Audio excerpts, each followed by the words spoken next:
think I will do next time. Yeah, where is it? So, over here, we look at this. So I've done Become the Crisis before. Fuck it. This is gonna be, we're ending this anyway. Let me just kind of show you.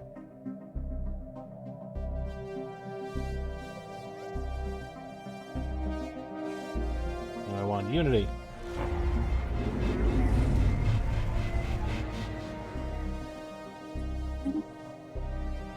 Alright, so we'll just quickly burn through this. I want to show you what the Crisis option is.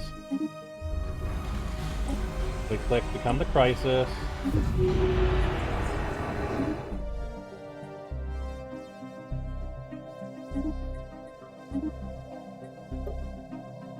And this opens up the Crisis menu. So basically what happens is the Crisis menu is kind of fun. For every time you destroy an empire, you get 400 menace points. Destroying enemy ship, 12. For star bases, 12. Punch or assimilate plops, 12. Destroy worlds, so you can see the stats are right here. Be in breach of galactic law, that gives you menace points. As you work your way up the menace tree, you unlock various cool things. Like, the very first one is, it allows you to, you can do pop, purge speed, 500%, subjugation, acceptance, plus 25%. These are the first ones. Then at level 2, you get the Menace Corvette, which again, as I mentioned before, costs you minerals, not alloys. You get damage versus star bases up. You get war exhaustion gain really down at negative 75%. Then you move up to rank 3. Now, one thing I did find interesting when I was doing a playthrough of the Menace, and I took it really late in game, it actually tracks your Menace level in the background.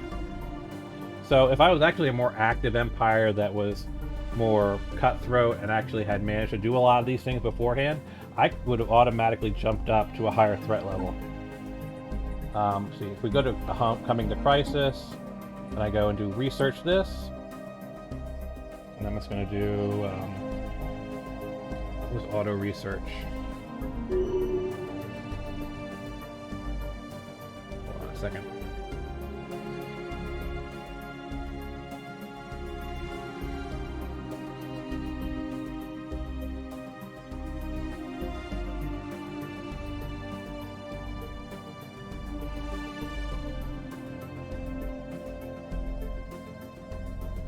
Finish research.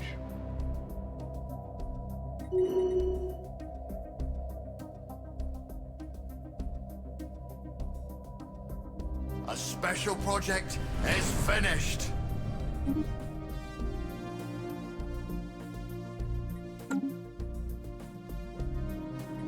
now let's see, where was I? Doesn't really matter at this point.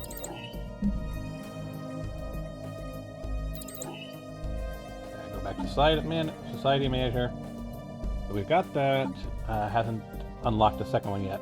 But yes, it does track it in the background.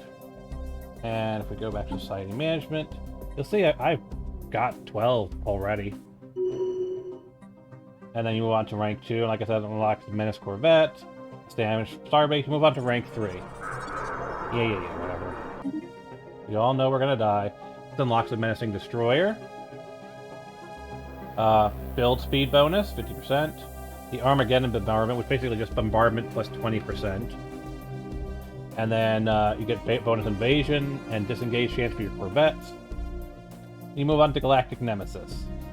This gives you the cruiser, ship weapon damage 50%, and destroyer tracking, menace of destroyer tracking. And this is where you got to be careful. Once you get to existential threat level 5, which is what the Death Lords have,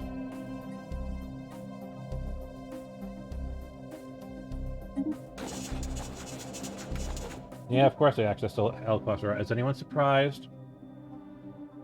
You get access to the aethoscopic engine, which is built around the central star of your star system. And you have to feed it dark matter. And to feed it dark matter, you have to create these giant colossi called Star Eaters. What you do with the Star Eaters, you basically fire on the star of center of system. It turns it into a black hole, and you get about 2,000 dark matter. And you need a lot of dark matter. I think the first one is 20k, and the final rank is 50k. And once you get to that final rank, it's like summoning Exodia and Yu-Gi-Oh! You just win the game. Just complete auto win. But until you get to this level and become an existential threat, you can still be a part of the galactic community. It isn't until you're an existential threat that they kick you out of the galactic community and then declare war on you, just like we had happen here. This is an existential threat. Once you reach crisis level 5, this happens. You are declared an existential threat, and every single surviving empire declares war on you. That's what happened here. And that's why they had the Star Eater that we saw earlier, is that they became an existential threat, and that's why they're so powerful. And, yeah. So, now that said, that also means that somewhere in their home system, they're building a athoscopic engine. Probably in here, I don't know. Wherever the hell their center system is. Let me find it. Is this a Saprion? Let's see. Can we find their home system? There it is. Athoscopic engine. Yeah. So, the athoscopic engine is pretty nice. As you can see, it produces some decent energy and minerals, and gives you a nice bonus to your start naval capacity. And this is only, I think, like the first or second rank of it. Not quite sure off the top of my head. But, yes, once you complete that, you just win the game with, like Exodia. And again, until you've reached existential threat, the entire universe doesn't declare war on you. You can still be a crisis up to rank 4 and still be a part of the galactic community and gain all the benefits from it. And to advance to the next level, as you saw here, to even start becoming the crisis requires you to do some research. So you can gain the benefits of being a crisis without ostracizing yourself from the Galactic Empire, simply by working your way down this threat, going to Galactic Nemesis, being a Galactic Nemesis, continuing to gain Menace points, and then only when you're ready to take on literally everybody, you do the final research for existential threat. Now that isn't an instant win. That opens up existential threat and gives you access to these bonuses. But then, for the instant easy win, they wish to speak with us. You have to finish the engine, and the engine takes a lot of steps. Yeah, whatever. I don't care.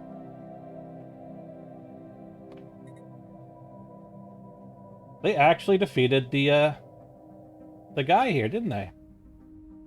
They defeated the Eldritch Horror.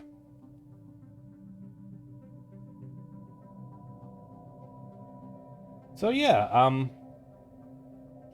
what more is there to say? We and the cons have splintered. That is interesting. The cons did not make very much progress, did they? The actual existential threat of the Skull Lords actually kept the cons at bay. That is interesting. Like I said, you never know what you're going to get in a Stellaris game. That said, oh my fucking god. While we were talking about endgame stuff, look at what these guys have done. There's no empires left. Now granted, I folded in on myself. But yeah, they ate everybody. I mean, yes, technically they still exist, but only in the fact that they don't really send down fleets to conquer planets. So, yeah, I mean, look at that. There's nobody out there. Polysimus is the strongest one there is. And that's probably only because they have a lot of homeworld. And they don't send down anyone to conquer the world. That is...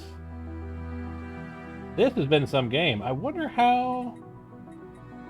Because I don't think... Yeah, no. Doesn't look like they went after the Fallen Empires. Fallen Empires look like they weathered the storm just fine. As you expect from a Fallen Empire.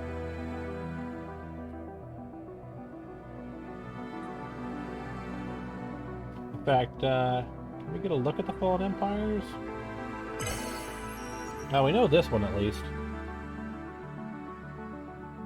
Yeah. I don't think they would have stood a chance against the Fallen Empires. The Fallen Empires are worse than the Khans. And they're not even awake yet. They're still sleeping. 28k, 9k, 11k. Let's take a look at the victory conditions screen, because now that is interesting. So, according to the game's internal calculations, the Sleeping Watchers are still rank 1. They have the strongest economic strength and number of colonies, and will default win the game, despite this. The Watchers right here are the ones who are going to win the game, despite the Skull Lords at number 3 controlling all of this space. Similarly, the Prime Continuant... Yeah. Also a Fallen Empire, coming just under number 1, similarly strong, controlling no new space, but just being so ludicrously strong with their economy and technology that even though, look at that, they are twice what the Skull Lords are. Yeah. The Skull Lords have 16k economic strength, which is miles above the Prime Continuance or even the Solidimus. But that technology difference. They have a technology of 5k versus 58k. The Skull Lords, we don't know the number of systems controlled. We know that they control 2,250 colonies versus 300. We don't know about the Pops, we don't know about the Subject Empire. They have collected 2,700 relics versus unknown.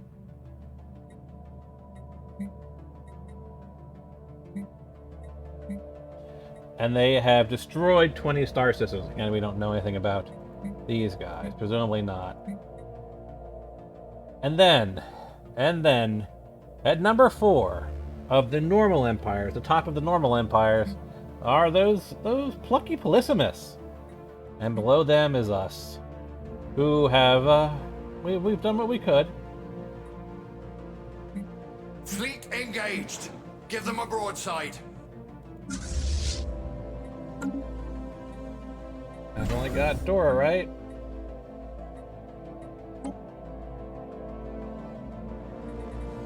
Dora and Porton.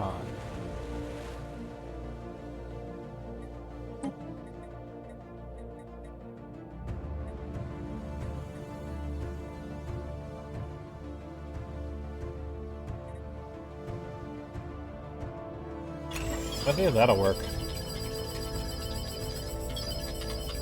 A little. I just vented the excess population into space.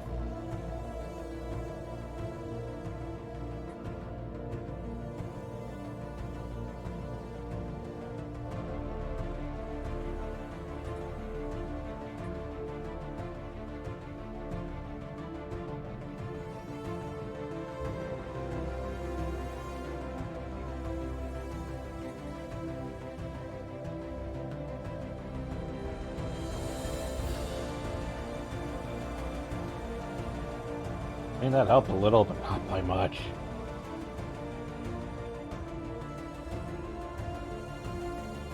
I just kicked a bunch of my population out into space, and it still didn't help all that much. Engaging the enemy! Prepare the boarding parties! What boarding parties? I'm screwed no matter what I do.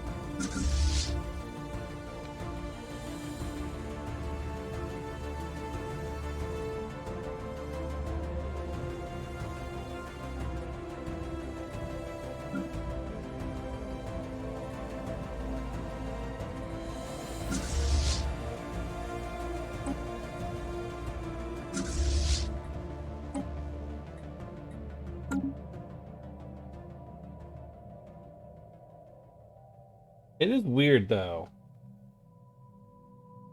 I find it incredibly weird that no one has gone to Doris Star's doorstep. Yes, it's got a 19k star base, but any of these guys could punch through a 19k star base. Like, there they are, 30k. The Skullords, 30k. There's nothing preventing them from going to Doris Star and just punching my lights out. But for some reason, they won't.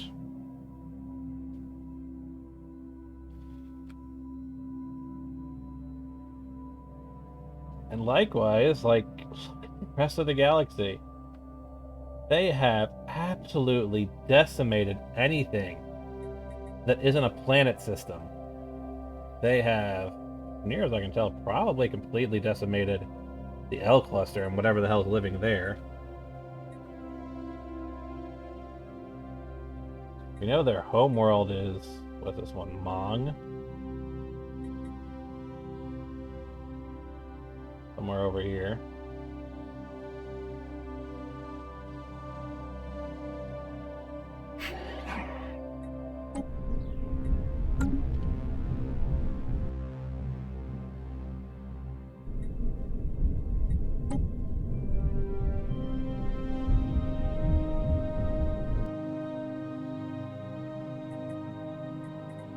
Yeah, this has been an interesting run. And my gosh. That there, 30k and 50k fleet. Alright. Let's see if they're actually going to try and go after Doris Star. I'd like to see how they do against the Space Dragon, or Sea Dragon. Alright, they're actually attacking it. Our ship be under attack! The Sky Dragon seems to have taken a dim view of the dull purpose efforts to invade Porton. It soars to our defense, breathing icy destruction upon their fleet. A praise to the Sky Dragon. Fuck it, let's see what happens. Where are you, Sky Dragon? There's the Sky Dragon.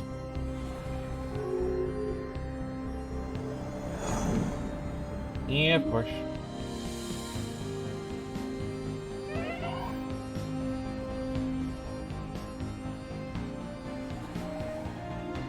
They have brought in both fleets. Come on, Sky Dragon. Let's see how tough you are.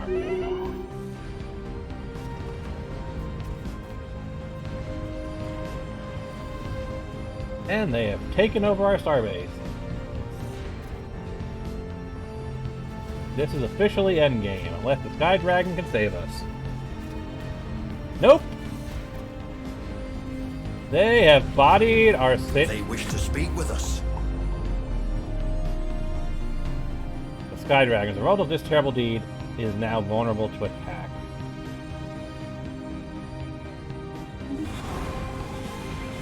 There goes our stalwart protector, the Sky Dragon. Gone. We no longer have...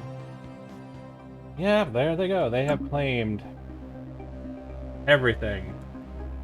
We are gone. We are dead. Here's Porton. They are bombarding it from the sky. Devastation is raining down upon us.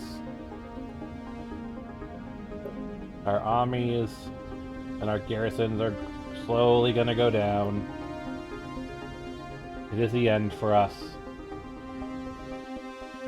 Or, actually, technically not. Here's the annoying thing. As we have been watching this entire series of streams,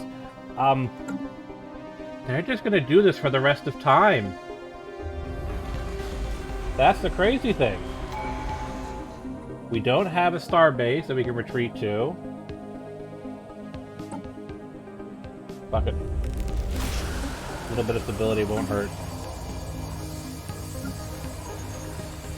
But we're going to see this devastation reach up to 100%, and then they're just gonna sit there, bombarding the place for the rest of time. Because they will never, or seem unable to, land a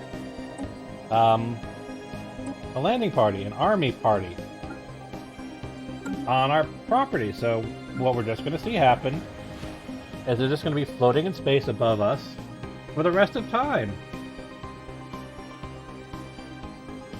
That's the crazy thing. And the crazy thing is, I'm not sure it's actually killing any of our population. It's destroying our housing.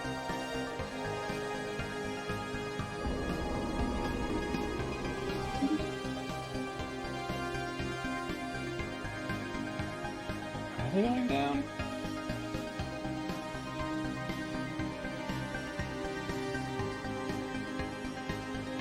$106 and $45.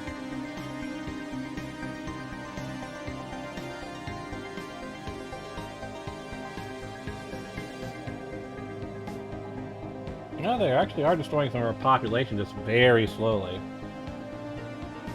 So, ironically, there may come a point when the sheer amount of destruction they're wreaking on us will result in us being under our population cap again and unable to gather resources again, but we won't be able to mount a counteroffensive because we don't have a starbase to build ships from. In fact, we physically cannot form a counteroffensive, and the only way to rebuild from this level of devastation is when the war exhaustion finally reaches critical mass, the war is declared over, and at that point, I will have my one little spot of land. They will return my starbase to me, because I own the actual planet. And they wish to speak with us. Yeah, then I will be able to rebuild from the ground up.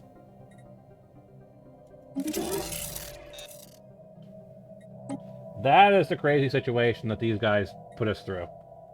And since they will never land an army and thus conquer a planet, eventually they just reach war exhaustion, peace out, and then you get back to Starbase and can start building again, but even though I'll have a level 5 Starbase with, you know, all of these things around it,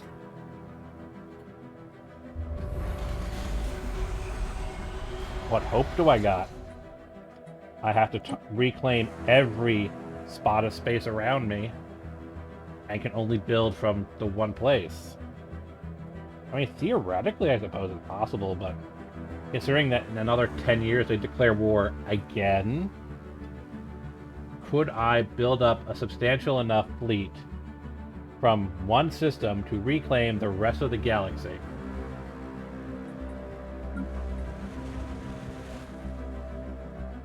Yeah, there we are. They're destroying the robots, but apparently not my actual people, which is weird.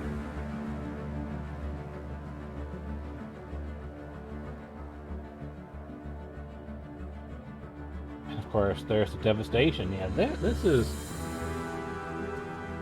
I don't think you can. Because also you have to keep in mind, think of how long. We've been going for another 2 hours. It is nearly 4 hours. And the war hasn't even reached 50%. Like, I want you to grasp this. This war has only reached 50%. We've been doing it for 2 hours. Theoretically... Intellectual booty. maybe in another 2 hours, it'll be close to a 90%.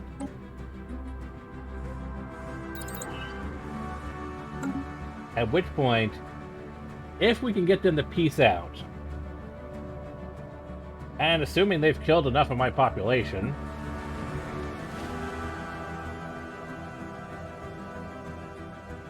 that I'm no longer facing this drama, I could theoretically try and take back everything. But my god, I don't think it's worthwhile at this point, because that means conquering the entire map. Like, I want you to realize just how much I'd have to conquer to get rid of these guys. And I'd only have 10 years to prepare for it. That's the entire map. I have to conquer all of that to prevent them from attacking me again.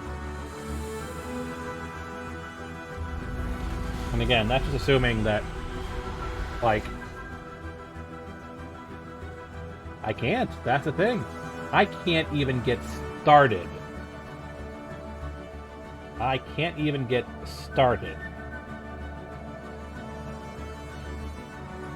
until this war here autocomplete. Because until that war autocompletes and I regain control of my starbase, I can't build any ships of any kind. No construction ships, no science ships, no colony ships. And likewise, until they've managed to chew through this excess population of 125 people, I still can't do anything. And I got work tomorrow.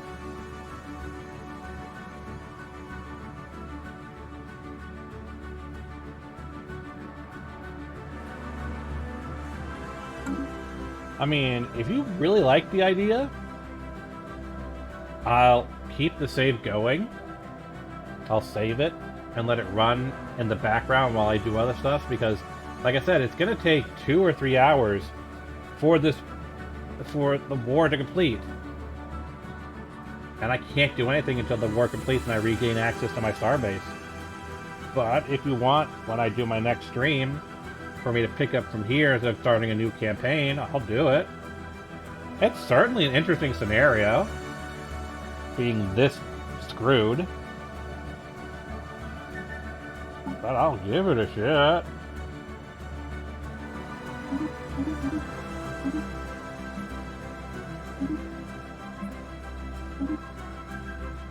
Just been gaining so many alloys that I could actually bring this all to positive.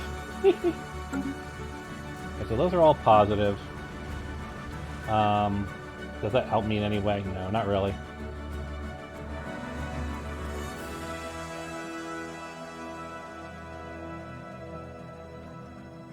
Yeah, I really am, aren't I? I mean, let's be honest. Maybe what I'll do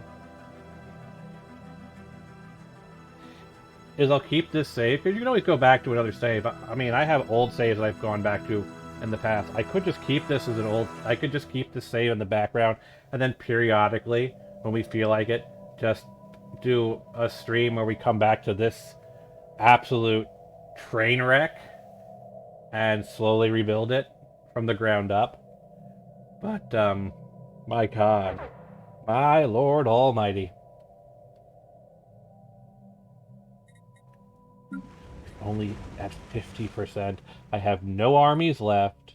They have destroyed all my armies, which is perfect. I want them to destroy all my armies, because that means every time devastation ticks... Yep, see that? We've lost population, and we need to lose. I need them to kill 110 pop. Once they've killed 110 population, I'll be able to start rebuilding, I guess. But yeah, this is the crazy thing about these guys.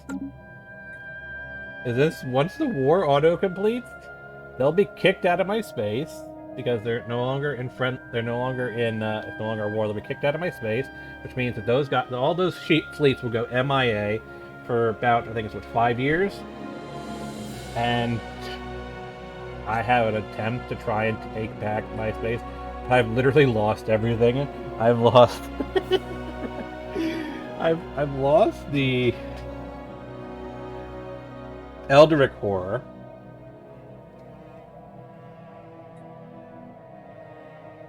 I've lost the Sky Dragon.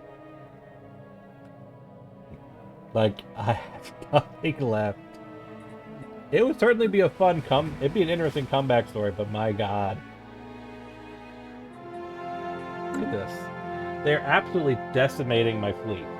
I suspect that they've got guys on every single planet, decimating every single planet in the galaxy, but they can't land a single army because they have no armies.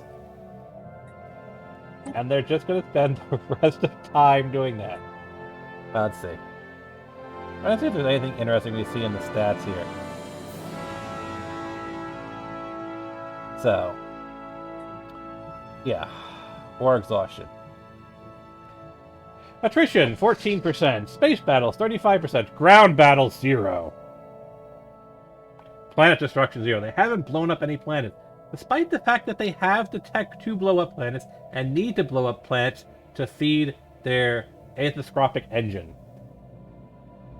They should be blowing up planets. That's what I did when I became a crisis. I kept blowing up planets because you need the dark matter, but they haven't blown up a single planet. And they've done 0 ground battles, and they've done 0 occupations. This entire war is space battles and attrition. That's it.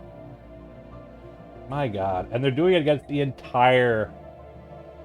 my gosh. This is a campaign I never thought I'd see. This is an insane campaign.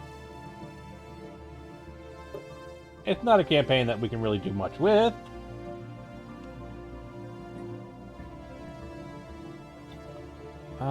Fuck it.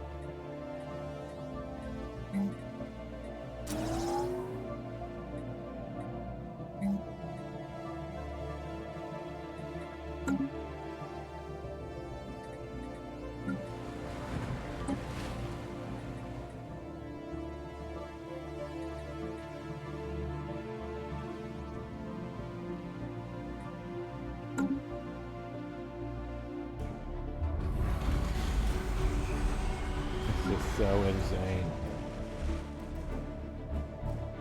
There's the Numerians just being slaughtered. What does my species list look like? There's my robots. Those clones, those cryo clones are dead. The drow are dead. They're on what planet? I'm presuming my one planet that I own. No, they're over there. Alright. All the robots are gone.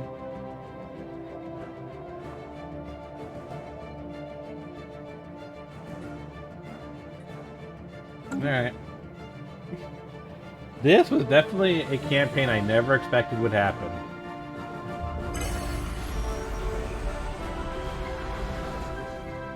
You know what?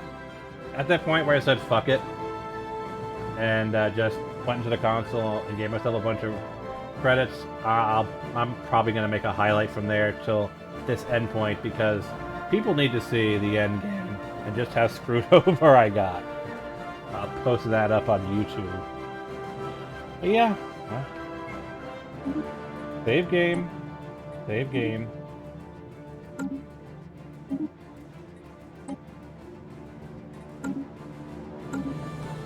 Let this just run in the background. Gonna end the stream now. Give you guys a couple minutes to make any final comments. But yeah, I'm just gonna end the stream. And then just let this thing run in the background while I go to sleep. Hopefully by the time I wake up, in like 6-7 hours, the war will finally be over.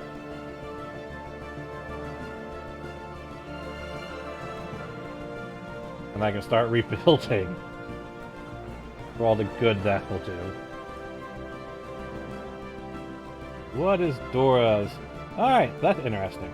So we now know what the full strength of my home system is now. 32k.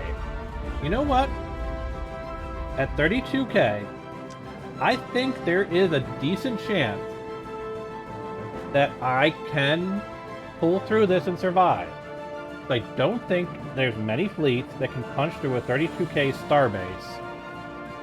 Especially if every single fleet I can build is building there, so it's 32k plus my starbases, which, at their best... where is it? It's going to be Fleet Manager? Yes, at their best, we're looking at... What's that going to be? 2k, 4k,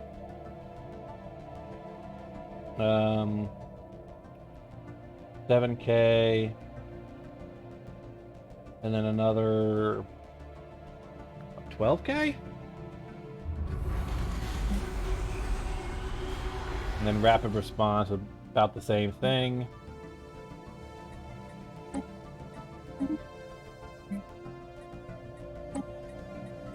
So we're looking at roughly 24k as my maximum strength. Which, if we add it on top of the 32k, that's about 50k, which, as we know, is pretty much the maximum strength that we've seen from the Skull Lords. So theoretically, you might be able to rebuild from there. But, that's the future. See you all next time. Not on this, naturally, as I said before. Next time we're going to be starting a new game. But we'll periodically check in on this travesty. Peace out.